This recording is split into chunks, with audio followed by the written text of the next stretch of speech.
These beings, still trapped in their bodies, suddenly remembered their long-forgotten father, who lived in some far-off dimension, the immortal, all-powerful Shiva. They began to call for him. So Shiva sent messengers. "Do you want to come home?" the messenger asked. "Actually, we like it here," they responded. "But take away our suffering, that's what we don't like." The Salagrams had forgotten that they were even Salagrams. They had begun to identify with the bodies they lived in. They had become sleepwalkers. As time went on, more and more of the Salagrams came down from the world of light to the planet, unaware of the troubles that were occurring. Many of the new arrivals were quite popular because they still possessed fresh powers, whereas those who had been here a long time had already used up a great part of their energies. A number of new arrivals were horrified. Life was not at all as they had hoped. There was no longer any science and technology, because all of that had been destroyed, and even forgotten, so the inhabitants everywhere were poor. Even nature had become more cruel. Spring had begun to alternate with other seasons, and winter was quite harsh. In place of one kingdom, there were many isolated groups and cultures, many of whom had even forgotten about the existence of others. They wrote down their collective memories about the way things used to be in the golden times. The legends of each group were, of course, quite similar, but they never met to compare stories, and so the isolated development went on. Whenever a particularly powerful and bright Salagram came down from the other dimension with a message from Shiva, the others were much affected, and ideas about this faraway father began to abound.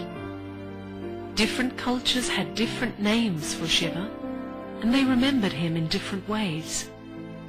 Instead of thinking of Shiva as an equal, they saw that they were lowly and worthless, and that Shiva was far greater, and so they worshipped him. They were sure that he could hear and see everything, and they understood that he had no body, but where he lived had become a mystery. How one could live at all without a body was no longer understood. Soon the group which had remained in the original locale of the first colony began to make statues of the bodies of the first leaders. They now believed that these emperors and empresses belonged to a superior and mightier race of beings who had once ruled the planet with supernatural powers, and who would still determine telepathically the happenings in this world from other stars or regions. Rumors started out that they were coming again to the planet. The Salagrams flocked to the statues, bowing in front of them and singing their praises in order to gain their favor and help. The name of Krishna became famous and would often be heard sung or chanted. No one remembered anymore who was the Salagram who had lived within that bulky spacesuit body. They no longer remembered that they were Salagrams at all. Those who were most horrified about the way things were left the gathering to live in the jungles. They spent long hours in silence, and many deep ideas and insights came to them. "We have souls," they said to one another. "We are not just bodies." "What is a soul?" another would ask. "I'm not sure." So went the reasoning and the searching. Later someone suggested, "Perhaps the soul is identical to Shiva." "Of course," another agreed. "It must be so. The soul is Shiva. We are the Supreme." Some believed themselves to be in direct communication with Shiva.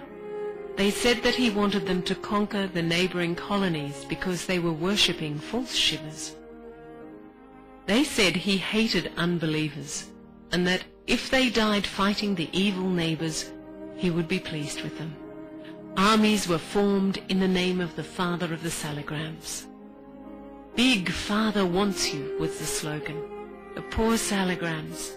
Nothing could have been further from the truth. The number of wars increased, the colonists destroying each other's bodysuits at an alarming rate. Each time a salagram was forced to leave his body, he realized again his true identity as a tiny being of light. It was quite funny, really, all the little stars of light, thinking they were these big bodysuits of matter, and devoting all their time to keeping their bodies gratified and content. With the passing of time, the body-conscious salagrams became addicted to the sense pleasures, hungry for more and more. When such pleasures were threatened, they felt distressed and angry. The salagrams continued to voyage down to the planet from their world of light, eager to play a part in the big adventure they knew must be going on down there.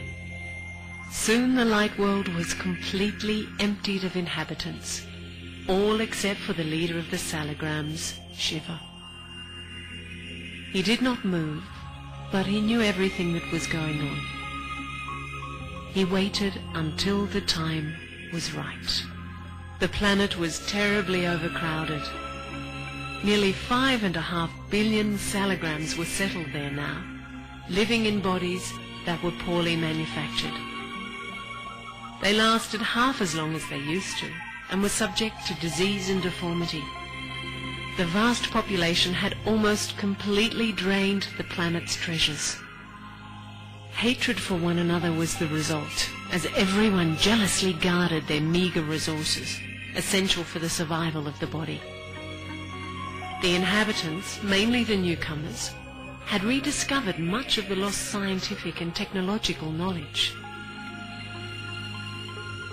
Inventions abounded through which the separate colonies were able to communicate with each other, freeing them from their former isolation. But instead of becoming friendly with each other, they became competitive. Planet-wide wars were fought as colonies desperately looted each other's dwindling treasures. The most sought-after treasure was fuel to run the reinvented flying machines and the new rolling, grumbling chairs in which everyone moved as swiftly as the wind from one place to another. All their selfish pleasures were threatened. They wanted to kill. They could not imagine any other solution on the overcrowded planet.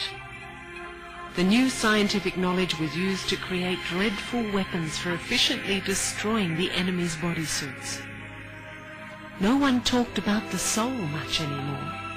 They thought that when your body ceased functioning, you died. They didn't know anymore of the eternal salagram living inside the body.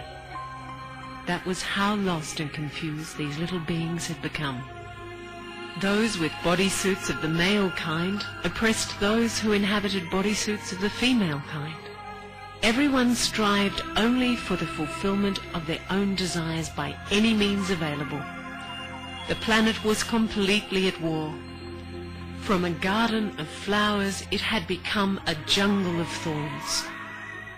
The original voyagers, those salagrams who had been longest on the planet, they started to recall ancient memories of how things had once been.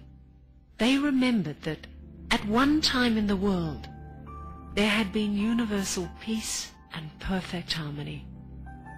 They knew intuitively that somewhere, someone existed who would purify this sad old world and restore it to happiness. But who was this someone, and where? It was now nearly 5,000 years since the original colony began. The salagram who had been the first emperor of that long-ago golden age had no recollection at all of his first incarnation on the planet as Krishna. Yet he felt incredibly attracted to worship at Krishna's statue. He was spending most of his time sitting in quiet contemplation of pictures of the first emperor. He worshipped the image of Krishna, believing him to be the supreme father of all. He lived a gentle life, dedicated to this worship and to making others happy. He thought about the Supreme Father constantly, wondering when he might appear. For how long could this misery go on?